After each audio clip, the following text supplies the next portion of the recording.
अनेक संपादकांनी ज्या प्रकारे हा विषय लावून धरला, मी खास करून तुमचं सर्वांचं मी अभिनंदन करीन. अशा बाबतीत सर्वजण जागृत असले पाहिजेत आणि कुठे कुठे काय काय गोष्टी घडतायत होत आहेत. मला असं वाटतं हे महाराष्ट्राला तुमच्या चॅनलच्या वतीने वर्तमानपत्राच्या वतीने कुठे कुठे हे काय गोष्टी मूर्तायत हे तुम्ही सांगितलं पाहिजे. ज्या वेळेला हा पासचा कुठे करणार आहोत त्याचा निर्णय होईल त्यावेळेला तुम्हाला सांगण्यात येईल. काल तुम्ही या सगळ्या विषयासंदर्भात जी भूमिका घेतली, मनसे कार्यकर्त्यांनी जे आंदोलन उभवलं त्यानंतर सरकारला नमती भूमिका घेत कुठेतरी हा हिंदी सक्तीचा जो जी आर आहे तो रद्द करावा लागला. हे मागे बंद करायला सांगणार काय कामं चालू आहेत. या सगळ्या संदर्भात काल मुख्यमंत्री असतील उपमुख्यमंत्री असतील त्यांनी पत्रकार परिषद घेतली, निर्णय तर रद्द केलेला आहे. मात्र त्यांनी तुम्हाला एक प्रतिप्रश्न विचारला आहे की राज ठाकरेंनी उद्धव ठाकरेंचा पहिला हिंदी भाषेच्या संदर्भाचा प्रश्न विचारावा, कारण त्यांच्या कार्यकाळामध्ये तो अहवाल आला होता आणि त्यांच्या मुख्यमंत्री पदाच्या काळामध्ये तो नाही. बघा, मी तुम्हाला एक गोष्ट सांगतो. महाराष्ट्राच्या बाबतीत उद्या मराठी माणसाच्या विरोधात, मराठी भाषेच्या विरोधात उद्या कोणी जरी असेल तरी माझा त्याला विरोध असेल, कळलं का?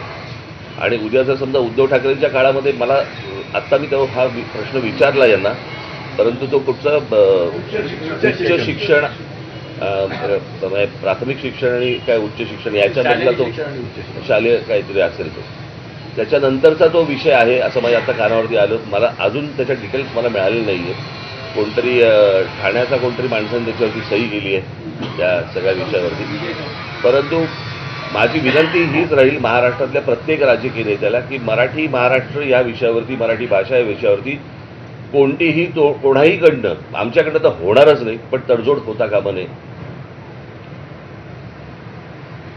यापुढे सर्वांनी मला असं वाटतं सतर्क राहणं आवश्यक आहे. सर्व बाजूंनी महाराष्ट्राचे लचके तोडण्याचे प्रकार सुरू आहेत आणि हे कुठेतरी थांबवणं आवश्यक आहे. मराठी माणसांनी देखील आजूबाजूला काय गोष्टी घडतायत याच्यासाठी जागृत राहणं पण तितकंच गरजेचं आहे.